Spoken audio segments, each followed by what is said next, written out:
is still going on. You pointed out the video, and one thing that I overheard in that video, you can hear where Mr. Floyd was calling for his mother as a mother. When you heard that, what? Oh man, that right there, that there just tore me up because I have sons, I have grandsons, and just to know that somebody doing them like that, and all they want is their mother to be there, that was painful. That was really painful. Justice need to be done. Why keep letting them get by? Why? Come on now. If it was the other way around, you wouldn't feel like that. You know what I'm saying? They know they will hang them.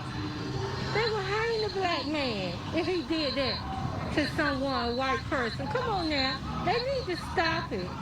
They really need to stop it. Y'all policemen that's got grudges against these black people, black men, stop it. Stop the violence. Stop it. You don't get nowhere like that.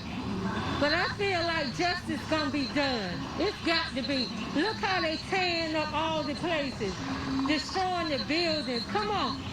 Don't destroy the buildings. I understand y'all are angry, but you tearing up your own town. But I know they hurting. I know they hurting. Because I'm hurting and I don't even know him. But my heart go out to the family. Because he gone now. It's nothing can bring him back. Nothing. But his family, I'm praying for y'all. That justice be served. Ma'am, if I can ask you, what does justice look like to you? Justice look like to me is to put him in the jail. I'm not going to say murder him because I don't, I can't justify that. But lock him up, give him life. Give him life for what he done. He don't deserve to get back out and do that to somebody else. Give him life. He killed somebody. He murdered somebody. Give him life. That's what I would do. I mean, if I was a judge or whatever, I had to. Because if you kind of look at the video and see, he meant to kill that man. He did it on purpose. If you tell me you can't breathe, I'm going to call 911. Right? I ain't going to just keep pressing in your neck and taking your life. No. You don't do that to people. We all gonna go one day. But we ain't got to go cause you killed us. It's all kind of sickness and disease might take you out. But you ain't got to take your knee and press. And then the other cop that was right there didn't do nothing. Didn't say, hey, let him up. He can't do. They ain't say nothing. They need to go down for murder too. They need to be locked up for life. All of them that was involved need something done. So this is all about accountability to you, just making sure that, you're holding the officials and the system accountable for what you believe is the injustice. Yeah, the system needs to do right by the man. Do right. He didn't have no gun. Come on now.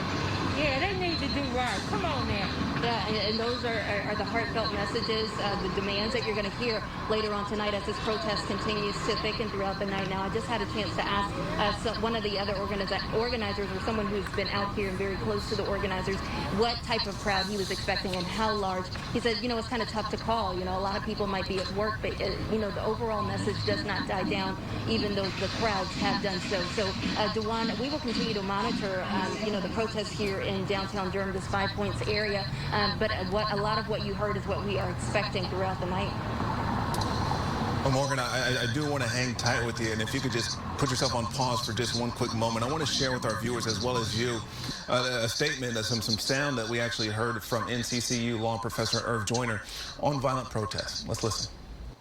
In terms of those people who say that that this violence is a part of the African American protests, there are probably some elements in the community, not necessarily African Americans, who are instigating these type responses.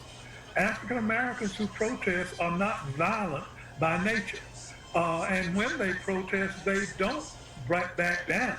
but they want to be able to exercise their constitutional rights to protest and to let everyone know about their outrage. So those people who look at a violent reaction from some or situations that turn violent are missing the larger picture, which is the persistent, ongoing, long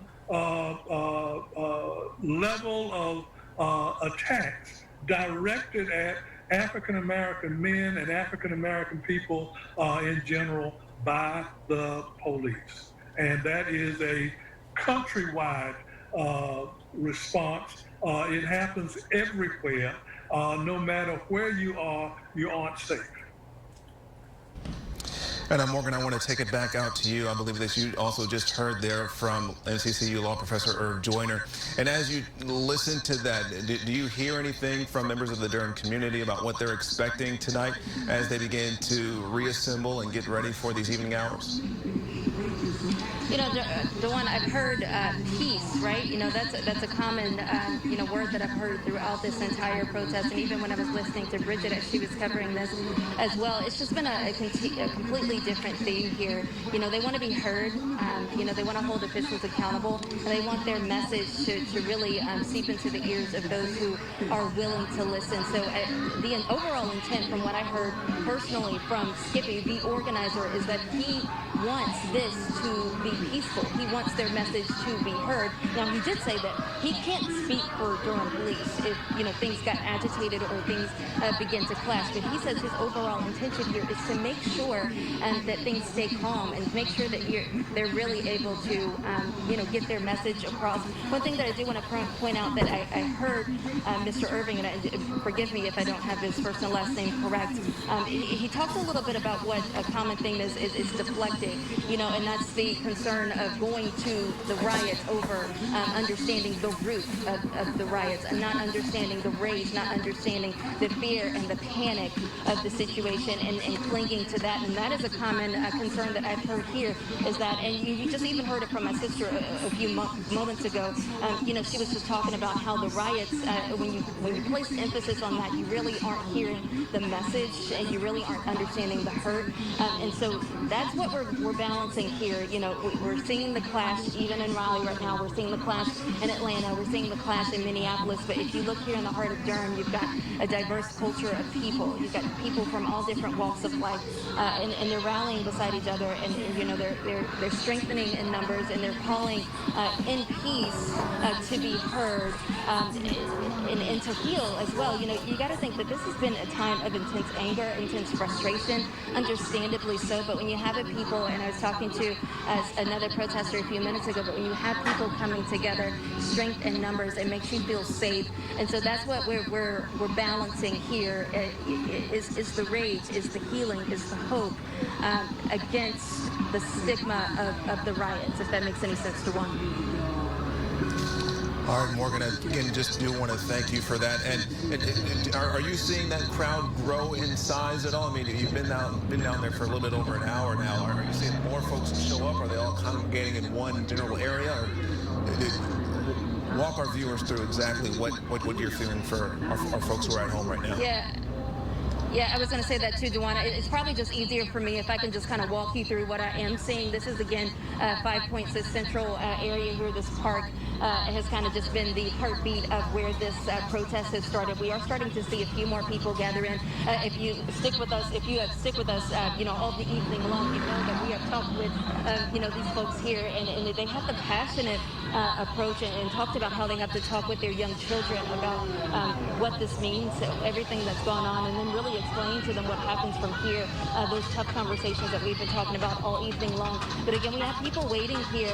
They're waiting to assemble. They're waiting for the leaders to gather here so that they continue to march and get their message out there and get their message heard. So it is kind of just a wait and see at this point, but we're not seeing the large crowd that we saw earlier. And it's really kind of we're not sure. We could have a larger crowd. We could have a smaller crowd. But from what I heard from the organizers, their message does not die down, even if the crowd does. So that is what we're seeing here in that 5 Points area, Juwan.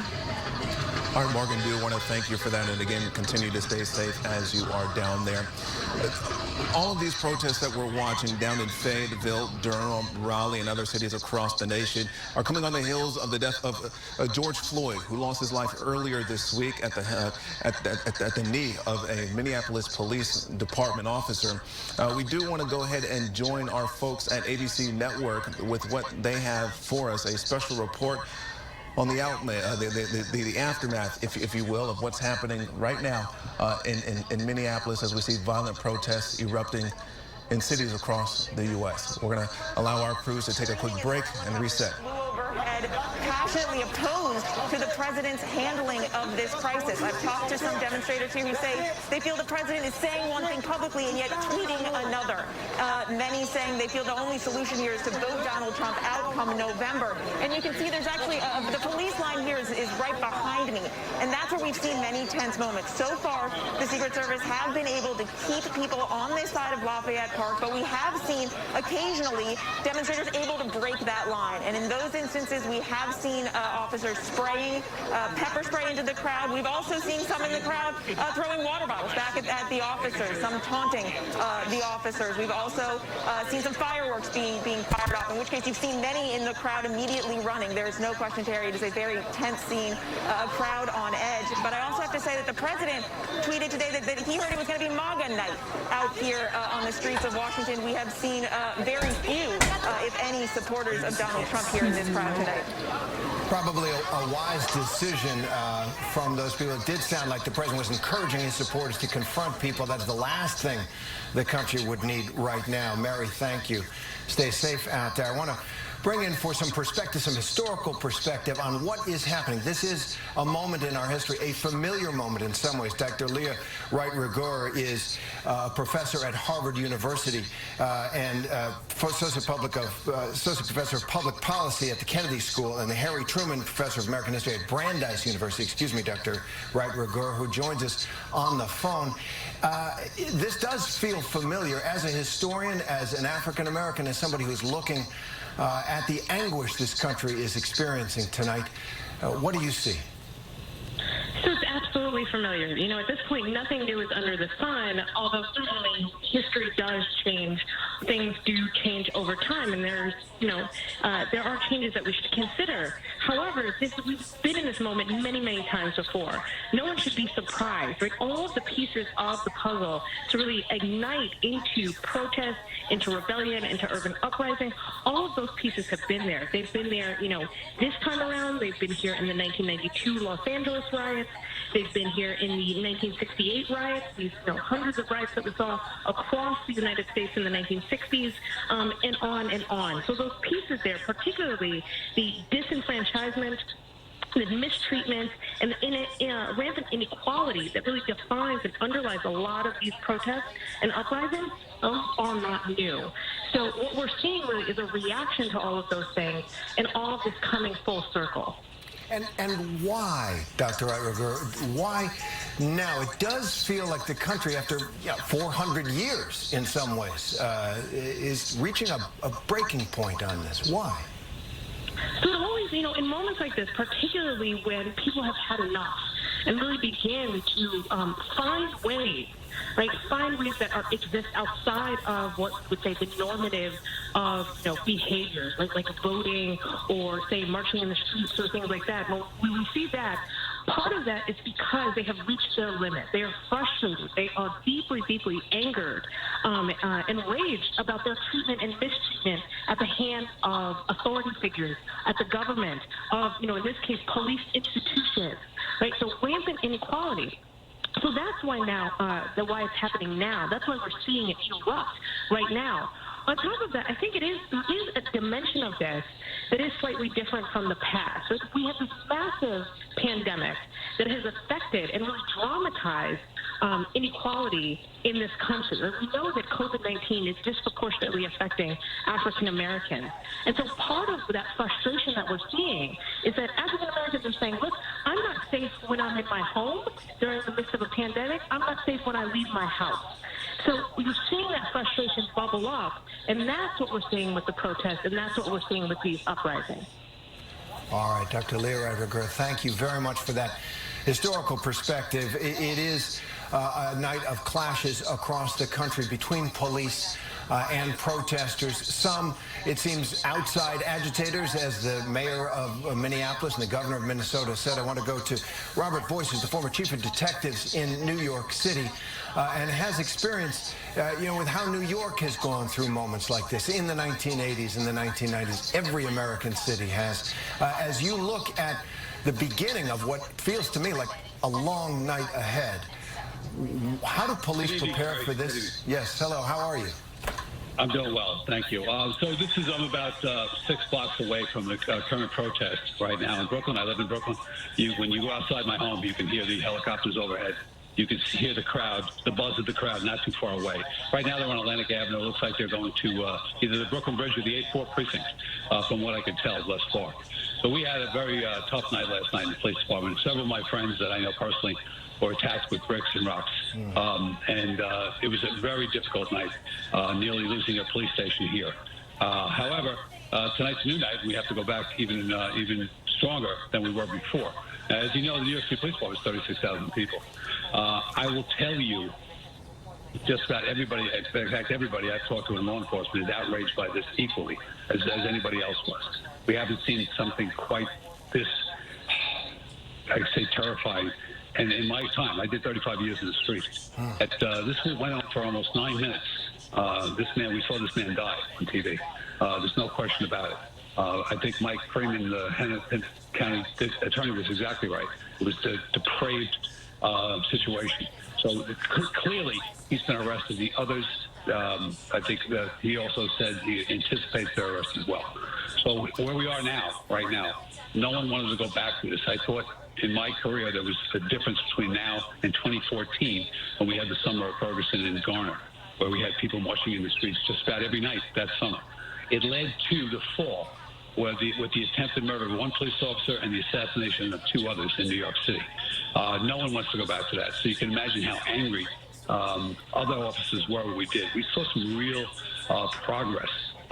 However incremental you want to say, anybody want to say it was nonetheless incremental, and nonetheless was progress. You saw the shrinking of Rikers Island. Bob, how do you mean that? What kind of progress has the nation made? Has New York City made, or the nation made since Ferguson? So let's look at the fact that suppression policing, stop and question and frisk, is down to a very limited number. That has moved away into a more different, more intense policing, where crime rates still dropped. So we have changed dramatically in this city. So when you see this happen and all this start again, it's more frustrating and more furious for us in law enforcement as for anybody. We don't want to go through this again. And I should tell our viewers we're looking at pictures in New York City tonight. You can see the massive police presence to meet the demonstrations that Bob Boyce, the former chief of detectives in New York City, is talking about. You mentioned that the police stations themselves are under siege in some ways.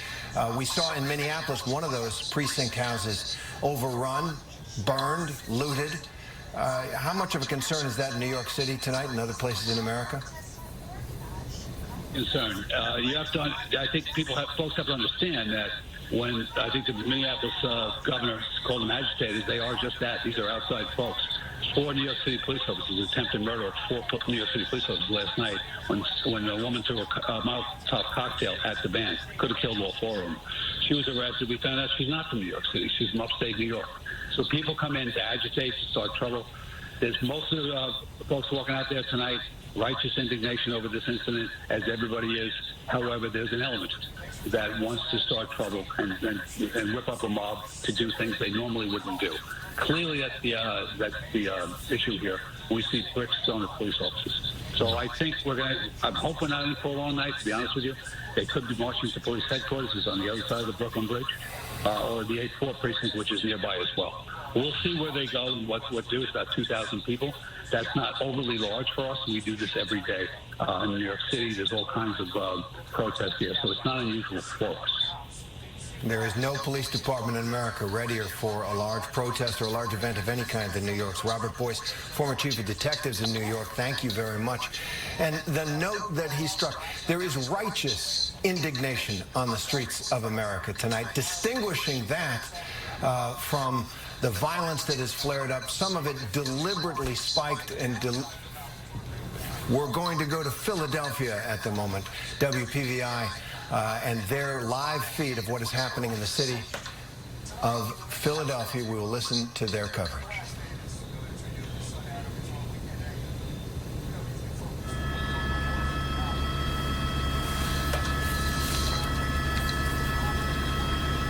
Okay. So obviously we are looking at a news helicopter there. Philadelphia, another city where a curfew has been declared. This is something that is sweeping the country as you look at city after city. The mayor's calling a curfew and many calling for the National Guard in some places. This is KABC's coverage in Los Angeles of what we saw from our Matt Gutman earlier, the protests in Los Angeles. We'll go to KABC now. To adjust a lot more than just the surface. Absolutely. First and foremost, we got to stop dying. And then we'll stand with you. And then we got your back and we won't be in fear. But we have to start from within. And black community, we got to come together more. Let's stop being dependent on someone to save us. Let's save ourselves. Let's stop. We don't need to destroy our stuff. Let's come together and build more of our things. Let's build black businesses. Let's create our own police system within our community so we can police each other to give them a break. If we don't want them to come do whatever they're doing to us, let's do it for us. Let's build our own system. And then we can go, and let's talk about the behavior, and then I'll conclude. But the behavior, we learned this from y'all. And y'all, you know who I'm talking about, not the black community. 1773, the Boston Tea Party, there was rioting and looting. This is learned behavior. This is passed down generation to generation. So to come back to us and say, you guys are wrong for what you're doing, we learned this. But I will say, if we become more dependent on each other, if we can be less dependent on someone else to save us and we save ourselves, things will change. And if we receive fair justice, one more thing, I know I keep saying that last thing. All right, that is a scene in the Hall of Justice in Los Angeles County. This you are looking at now is live in Washington, D.C. Lafayette Park, just outside the White House, where a large gathering has occurred. There was some trouble there last night. Let's take a look at just what's happening there. I see something, could be gas floating in the I want to bring in Pierre Thomas, our senior justice correspondent, who's covered these before. Pierre, as you look at this night unfolding in America, and particularly in Washington, D.C., what do you think? Well, Terry, this is as complicated as it gets for law enforcement. First of all, you have to deal with the peaceful protesters, as you said, who have righteous anger. Those people, by and large, are the majority of the people who have been out there protesting.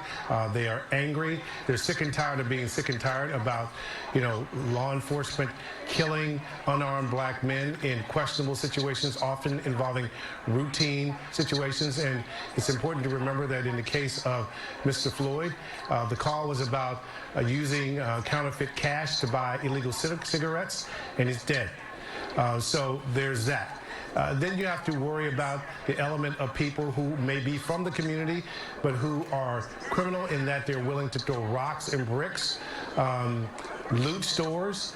And now we're hearing from law enforcement officials about this notion that outsiders, people who are anarchists, people who are radicals, anti-government radicals in terms of the left and the right, there's concern that white supremacists might see this as a moment also to try to engage, Terry. Absolutely. The complexity of the challenge before law enforcement tonight there, Pierre. Thank you very much. My colleague Byron Pitts joins us on the phone, co-anchor of Nightline, who's covered a lot of this as well. Byron, this is going to be a hard night for law enforcement and for protesters, as that clash between what they want to say and the danger of some who are spiking the violence to the community and to those police.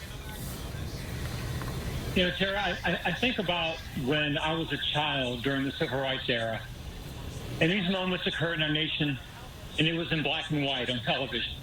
Now we're experiencing this again as a nation, in color, in social media. I'm thinking of the words of Fannie Lou Hamer, a civil rights activist in the heat of the 1960s in the South, when she said so eloquently that people are sick and tired of being sick and tired. And that's what we're seeing in part, that young people in particular are sick and tired of being sick and tired. Earlier today in New York, my daughter, she's a 27-year-old Broadway star. I say that proudly as her father. College-educated woman, a woman of deep and abiding faith. And she's sick and tired of being sick and tired. I was on the phone with her much of this afternoon when she went out to peacefully protest in New York with a number of her peers in the Broadway theater community. She was excited when she left home. And then she called me several hours later. She said she was standing on a street corner in New York during the demonstration, and a New York City police officer pushed her, knocked her to the ground. And so for the next half hour, I was on the phone with my 27-year-old daughter, who's done everything I've asked her to do, crying, weeping, frightened. Not of the protesters, but of the police. Men and women who she respects, but in that moment she was afraid of. So when I see these young people tonight, certainly some of them are anarchists, I'm sure. Some of them are troublemakers. Some of them are misguided. But I imagine in that crowd tonight are young people like my daughter, who, like Fannie Lou Hamer nearly 70 years ago, were simply sick and tired of being sick and tired. It's well put, Byron. Would you feel comfortable with your daughter out there tonight? You know, she and I there's a song I remember from Terry, you and I are both young men. And one of the lines was, freedom's never been free. Like you, like Pierre, like a number of our colleagues, like most people in this country, I love America. But our freedom has never been free. Progress never comes easily. Watching the police officers there run down the street, doing the best they can, I'm sure in most instances. What I feel comfortable.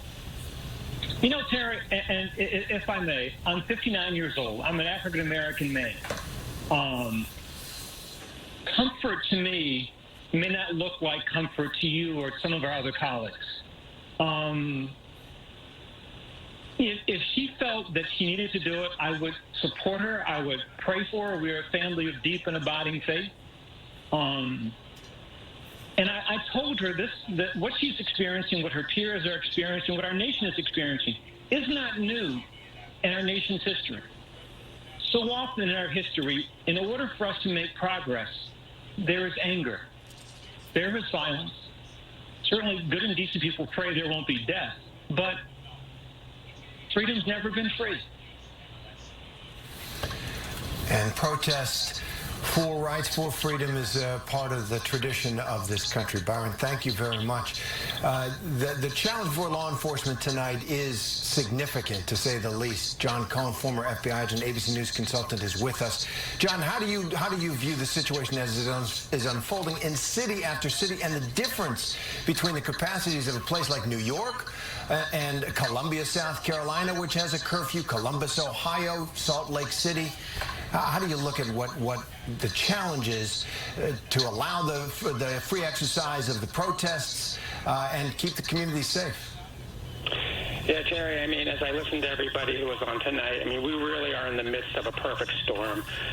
We have people around the country, young people of color, who are understandably upset at what happened with Mr. Floyd, and angry because it's part of a pattern of incidents involving police, people of color that have occurred over the last several years.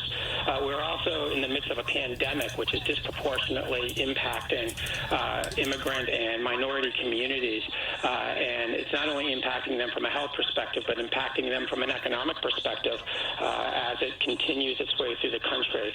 We also are hearing from the Department of Homeland Security and others at the federal government about anti-government extremists, white supremacists, anarchists who see these protests as an opportunity to accelerate their ideological objectives, which is to incite racial violence, to create a race war amongst our country. We are hearing calls for people to target police, and police are reacting to any perceived threat aggressively, as one might expect them to do. And we're even hearing reports now coming in from the Department of Homeland Security and others that foreign governments like Russia may have taken to social media and are seeking to inflame the passions surrounding this debate and incite further violence. This is probably one of the toughest national security issues that I have seen face this country in the last 2 decades. And right now, quite frankly, just like I would suspect we would agree. And you've been watching an ABC News special report from our network correspondents monitoring the situation in New York City. I want to show you here what you were watching on the left side of your screen. This is downtown Raleigh, just in between the Raleigh Eyewitness News Center and the Wake County old courthouse there. Earlier, you were just seeing just fumes of smoke there from what we believe to be smoke grenade canisters being fired off on that street. If you see that flashing there right next to that Eyewitness News sign, that's actually a fire alarm that's going off. I have Joel Brown. He's in a safe location. He is on the phone. Joel, it's been an eventful night for you. Walk us through, help our viewers understand what you're feeling right now and what you're seeing. Dawn, I can tell you this. We are so far away from that nonviolent and peaceful rally that we were reporting on all afternoon long. This has devolved quickly into crisis and chaos in the middle of downtown Raleigh. Gloria Rodriguez and I and our photographers had gone back inside the Raleigh Eyewitness News Center when things started to get violent and started to get chaotic on Fayetteville Street. And then we quickly realized we were not safe inside the building. You know, we have a prime location right there in the middle of the capital city. And in times like this, when tensions are high, our big glass studio can become a target, and it did. Some of the protesters who had taken down street signs from Fayetteville Street used the end of the street sign to bash in one of our windows in the studio, made its way through. That's when we decided, okay, we need to get out of here. And as we were gathering our supplies and getting ready to abandon the Raleigh Eyewitness News Center, another large sound, and it sounded like another window had shattered, and it was, and that's when the fire alarm started to go off. We saw fires in the middle of Fayetteville Street, firecrackers going off, and we quickly got out of there. As we pulled out of our garage that backs up into Wilmington Street going northbound out of downtown, crowds of people were running down Martin Street away from some of that chaos. So we are in the thick of it, and at this point, we are falling back. It is the four of us, Gloria Rodriguez, Bob Gogren, Jeff Shanka, my photographer, and me, and we're just giving it some space because it's just not safe at this point to be in our home, which at this point protesters have started to destroy. And Joel, I know oftentimes we hear of that reference 0 to 100 real quick. Would that be accurate to kind of describe what you felt so far this evening? I don't know about 0 to 100, but certainly we watched 0 to 60. I think that's what you watched when you were taking our live report a couple of hours ago out on Salisbury and Davie, when we talked about how tense it felt, but nothing had happened yet. And then you saw, it started with a few water bottles being thrown at police, and then some of the road signs from construction had been taken apart by protesters, and some of the pieces from those signs started being hurled across Salisbury Street. And that's when it started to get to 100. That's when we saw our first tear gas, and we came back onto Fayetteville Street. Things seemed to calm down. and then they quickly escalated again as more and more people who may or may not have been involved with this protest, is what was up until that point a very nonviolent, peaceful protest, as more of those people joined into this, and it quickly devolved into what we're seeing now, this chaotic and at points violent scene on Fayetteville Street, on Salisbury Street, on Wilmington Street, and Martin and Davie, right in the middle of downtown Raleigh. And Joel, I do want to show our viewers again a picture of the front door of the Raleigh Eyewitness News Center that was smashed in. That's what demonstrators and protesters did to the studio downtown. Joel, you have an extensive journalistic career. You've covered many gatherings. What about this feels different? Yeah, my photographer Jeff just, jokingly said to me, "Hey, you've covered war zone. You feel unsafe here?" I said, "Well, there was a lot of protection in that war zone. I was with Fort Bragg soldiers. I never felt all that unsafe. And there is a sense of danger of being so close to something, and we're not rolling around here with armed guards. So, to be perfectly honest, we work at a place that cares about our safety and obviously wants us out of there and wants us to be as safe as possible. But we're human beings and we're doing our job. And this isn't. I hesitate to even go on and on about this, about my feelings, because we don't want to be the story. The Raleigh Eyewitness News Center is a building, just as all those other stores on Fayetteville Street are just brick and mortar buildings, and we care about it. It's our office, but we're not the story. The story is George Floyd. The story is these protests. The story is this anger. So I don't even want to spend too much time on talking about damage to us. But as far as our safety, we're I care about our lives. I care about my family. I care about going home at the end of that. So we are taking care there. And we're just going to back off, give it some space. I think we can cover this story from afar and do it safely in the best way we can. And again, just want to echo the safety is paramount. Certainly glad that you're okay, Jeff, Bob, as well as Gloria. Joel, I want to have you guys continue to stay safe. We'll go ahead and check in with you in just a little bit. Things have begun to escalate a little bit more down in Fayetteville. Market House, we have already heard that building has caught fire. Fayetteville police have begun to already shut down the downtown area. We have Akilah Davis. She's down there for us live, and I'm going to have Akilah update everyone at home with what she's witnessing right now. Akilah? Hey, Dewan. So we are covering this story as safely as we can. I'm looking at the Market House. I'm not far from it. I might be a little less than a block away from it, but I'm sure you probably can hear the sprinkler system still going. I'm looking and watching as the Fayetteville Fire Department crews are putting the fire out. On the other side of the Market House, protesters they had burned a few American flags. So I would imagine that is exactly what they're putting out. Moments ago, before you took my call, I watched as Fayetteville police officers, the SWAT, moved in on top of the Market House. They were checking to make sure there was no one on the top floor. As I look at the Market House, it's destroyed. There's lots of obscenities spray painted on it. All the windows pretty much are shattered. I'm looking at 1, 2, 3, 4, 5, about 9 windows shattered. Again, I see SWAT advancing, trying to move the crowd as best as they can, trying to get folks to go home. I don't know if you guys saw my tweet that I sent out maybe 10 or 15 minutes ago, but FayPD, they started out right in front of the Fayetteville Eyewitness News Center on Hay Street, which is, I believe, Hay and Donaldson, and they just started advancing toward the Market House slowly. All the while, protesters were yelling at them, screaming at them, angry, obviously.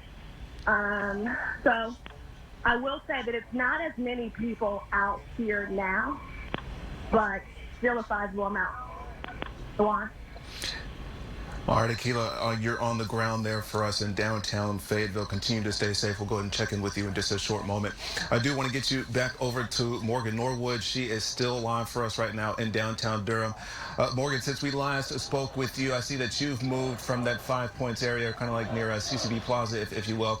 Update us on where you are, what you're seeing, and the tone, the pulse of the crowd. Yeah, Dewan, you probably hear it behind me, and you can also see the large crowd of people just coming down here on Main Street. They started off at 5 points, and all evening long, I've been saying that had been the heartbeat of this particular protest, but they are headed to the police department, and that is now, really the focus of this protest. The no justice, the no peace, holding officials accountable. As far as the tone that we've been seeing, things are mostly peaceful. In fact, right before you guys came to me, we even saw the police cars escorting them, and that was just a really interesting perspective of the very people that many of these protesters are protesting,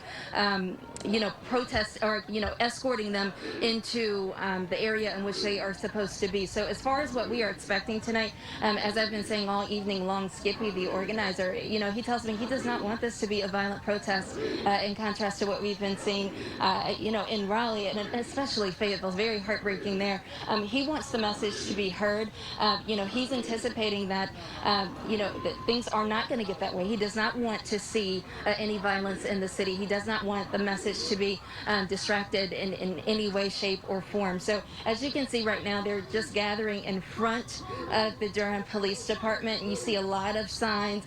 You see a lot of people, shouting, and you hear them as well. The no justice, no peace. If we can get Darren if we can, I don't know how close that we want to get, because we do have to maintain our social distance. But that is the organizer there. He has the bullhorn in his hands, and he's speaking to the crowd right now. I want to try to listen in for a second, because I think it's really important that you hear them, and not as much as me, but more of these protesters.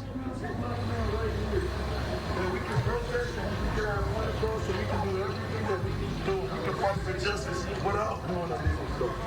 Yeah, and it doesn't appear that our microphone will pick up that long of a ways or a distance, but he is basically just giving instructions right now. Again, it's the same situation. He just wants to make sure that the message is heard. They do plan to be peaceful for the remainder of the evening, but again, a lot of passionate signs. We can't show a lot of them to you because they do have profanities on them. But they're giving instructions. They're sharing their heartfelt messages. A lot of anger, a lot of passion.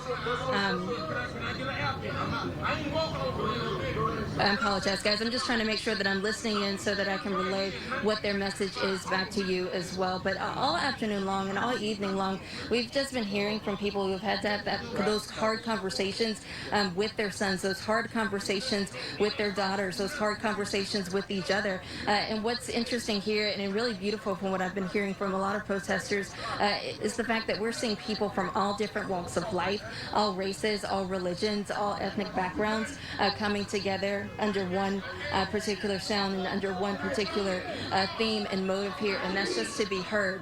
So again, they are continuing to chant here. We see signs that say "I can't breathe."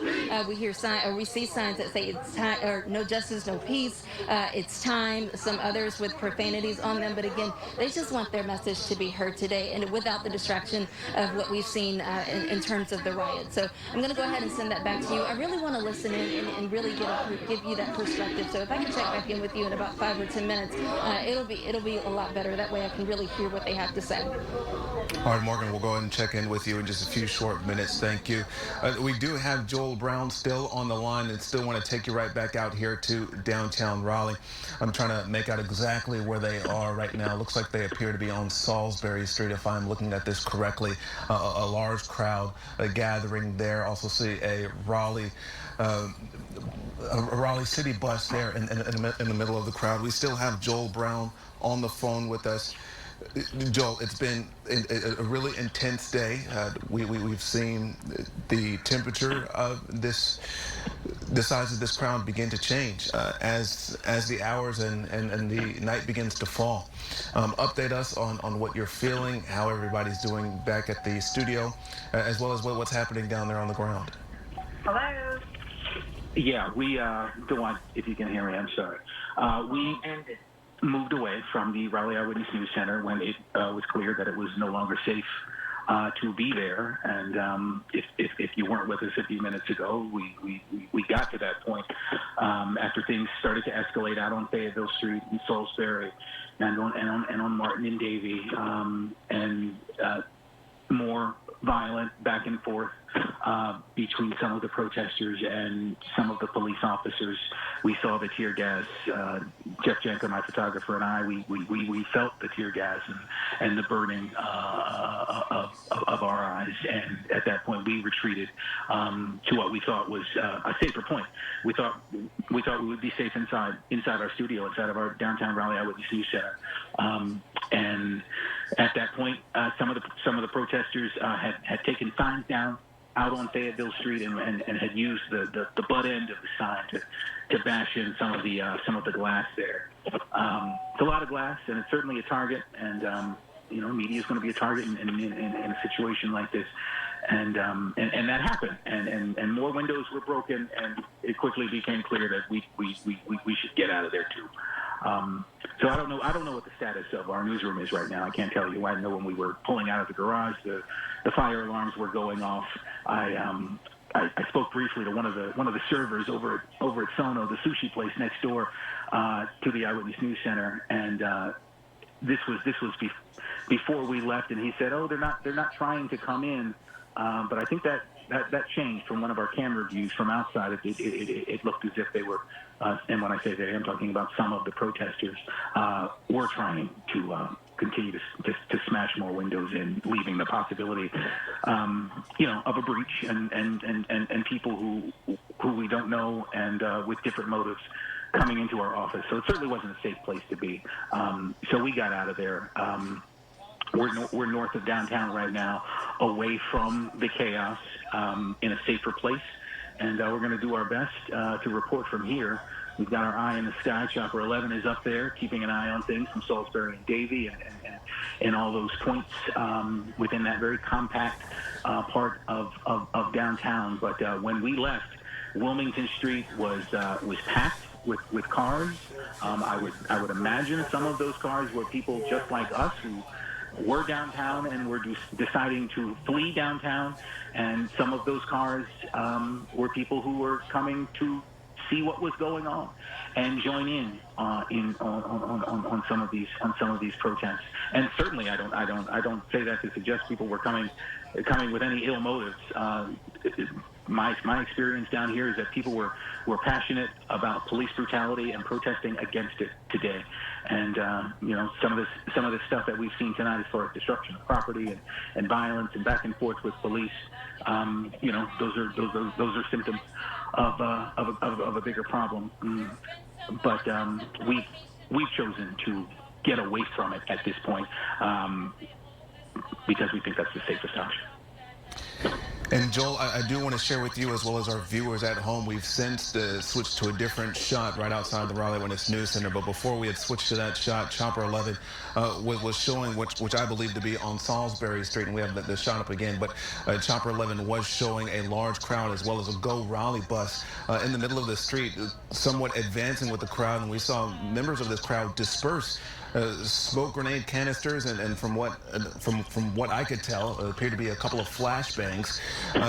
Do you get the sense at all? I mean, we just heard from you just a few short moments ago, but do you get the sense at all that the focus right now, at least from what you can tell, is it still on George Floyd? Are you finding it's a much different group from earlier? Are you able to make any sort of distinction, if any? Look, I tell you what, when we had an idea that this is the way it was going to be, things were peaceful and things were nonviolent until the sun goes down, and it was around dusk that the tone of the crowd perhaps grew more angry, perhaps grew more militant, and faces change. I don't know everybody that was at this rally. I know a lot of people that were here.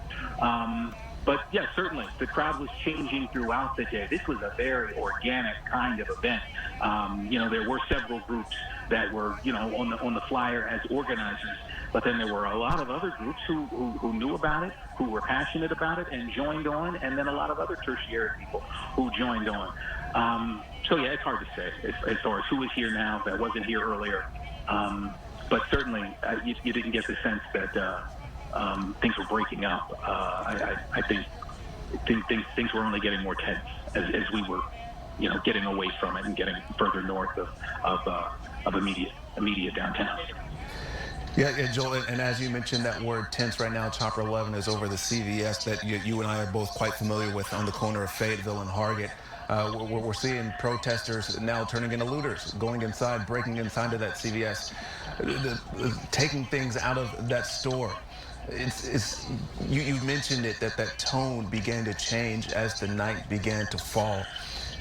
Is this anything that you had that after speaking with Kerwin there earlier, is that anything that he at least mentioned that could be happening this evening?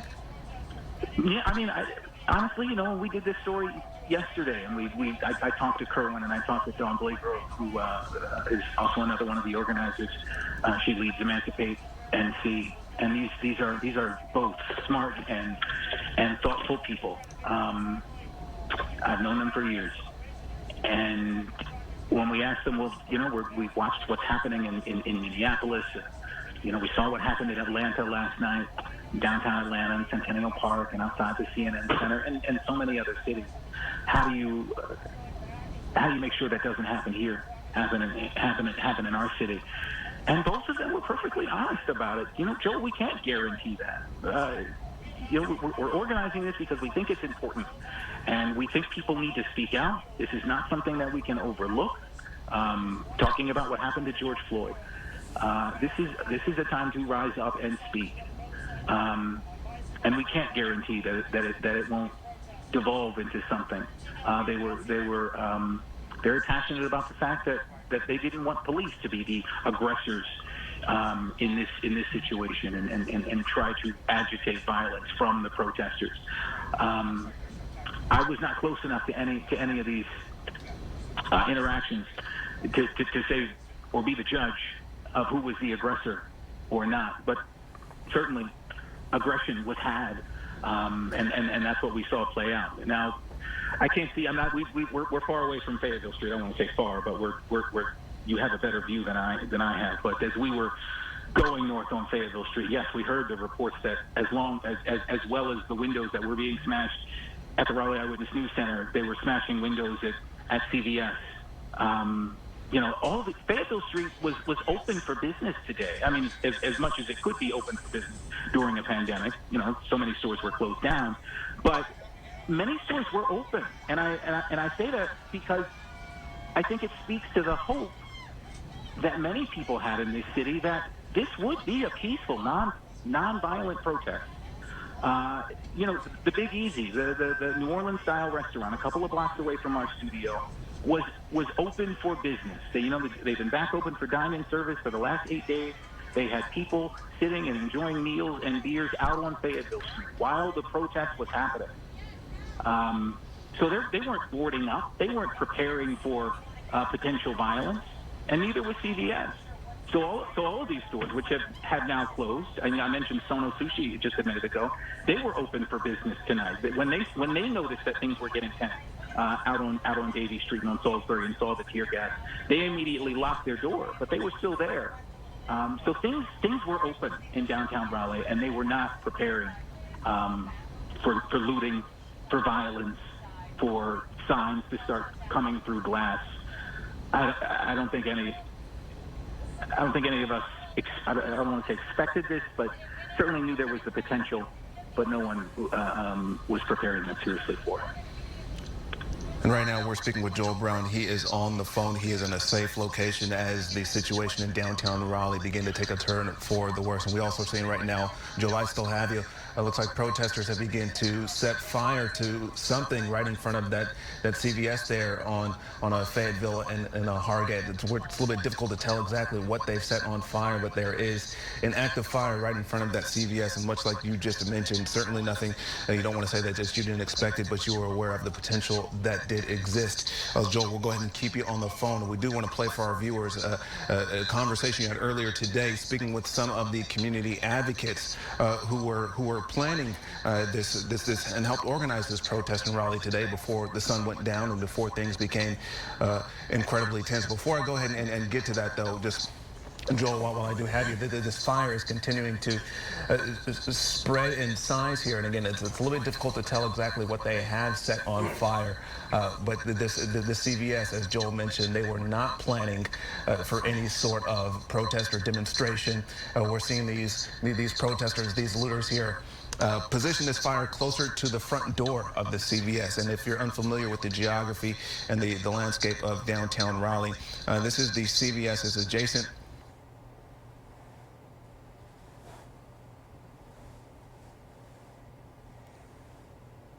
in downtown Raleigh, and we had to pull them away to make sure that they were safe as the situation began to take a much different tone than what we were seeing from much of the afternoon and even leading into the evening. Looks like someone here is extinguishing this fire. Can't tell if it's a police officer or a firefighter or another concerned citizen there. But you're watching this here in real time, and the images that you're seeing play out a lot more mild than what we've seen across the country in both Minneapolis, Philadelphia, Washington, D.C., New York, Atlanta, just to name a few of the major metropolitan cities across the nation. This is downtown Raleigh, the capital city here in our state, as Chopper 11 is watching high from the sky. I'm not sure if we still have Joel on the line. Joel, you spoke with one of those organizers earlier, and as you just mentioned, he said he wasn't able to really take any sort of responsibility for what folks were going to do, but I believe he did stress that he wanted to remain peaceful. He couldn't stop people from doing what it was that they were going to be doing this evening, but if I recall correctly, he certainly understands. Do I have a recap of that correct? Yeah, I mean, look, Dewan, that was one of the first lines, one of the first bullet points on the flyer for this rally, is that this is a peaceful, non-violent event. Bring your mask, wear your mask. If you're sick, stay home. I point that out to say that organizers have been talking safety, safety of this event, safety of people who attended it, and safety of the people who weren't there and just happened to be in downtown. That was one of the priorities. But again, this was a coalition of about, I think, 5 groups, I think. But there were a lot of other groups who wanted to be a part of this. You remember some of the reporting from yesterday was a lot of the rumors that were going on of whether there was going to be a quote-unquote violent protest in downtown Raleigh last night. And I think what that was confusion about this event and where was there going to be an event. There was talk of a rally this morning in downtown Raleigh, and then that got canceled. And then it was like, okay, we're just going to wait for this evening event that starts at 5. I mention all that to say there was a lot of talk. And beyond this 5-group coalition about this event here in downtown. We also know many of the protesters who were at that event in Durham earlier were headed over here, headed to downtown Raleigh when they were done there. So a lot of folks joined in, and it becomes impossible to distinguish who exactly is here and what motives they may have. And how militant they may be as far as what stance to take in fighting injustice. So that's what we're seeing in real time. I think it's impossible. It's an impossible feat for organizers to try and predict what can happen when you're talking about a protest and feelings and emotions and how quickly things can heighten. And Joel Brown there at a safe distance, updating us on how he has been able to witness firsthand accounts of what he's seeing down there on the ground. Joel, do want to thank you for that. See what's happening this instant. ABC 11 Eyewitness News at 10 on CW22 starts right now. And our live coverage of protests across the Triangle and Sand Hills continuing now on Eyewitness News at 10. Thanks so much for staying with us. I'm Dewan Hogard. We have been live all afternoon, all evening long, bringing you live pictures and reports of these protests. I want to go ahead and show you a live look at Chopper 11 over Raleigh right now. We have already seen what appears to be looters taking over that downtown Raleigh CVS. They have lit a fire right in front of the entrance of that building, and just about a half hour ago, down in Fayetteville, in Fayetteville Street rather, that area was filled with smoke. Earlier today, we saw massive crowds gather near the Wake County Justice Center, and authorities even deploying what appeared to be a smoke bomb on the crowd. Also earlier today, we saw the Market House in Fayetteville catch fire with windows shattered. We've seen marchers also take over Capitol Boulevard just outside of downtown Raleigh. Our crews have been on the ground and in the air all day, bringing you live team coverage on air and online. Let's go ahead and start right now in downtown Durham, where Morgan Norwood is monitoring the situation as the crowd there has begun to increase in size since we last caught up with her. Morgan? Yeah, increase in size, but their message has still been the same. You know, for a few minutes ago, they started this healing circle where they really got to talk about their emotions. And in the last 5 minutes or so, you can take a walk with me here. I don't want to get too close. They are actually on the move again. It's unclear where they are headed, but for the most part, between 5 points and the Durham Police Department, that has been the focal point of their message. And of course, it's all been in response to what's happening over in Minnesota, but also really here in Durham. Durham has not been immune to any of the issues that have been going on around the country. And in fact, what they were talking about over in that circle was about pulling together, using their resources, using their economic power, but also using community responsibility in that this does not end here. You go to the community meetings, you go to the city council meetings, you write letters to your commissioners, you write letters to your city officials, and you get some skin in the game. You get your hand in the pot here and really start to fight for yourself outside of the hashtag, outside of what is happening across the country. So this is really a time to mobilize. It's a time to assemble. It's a time to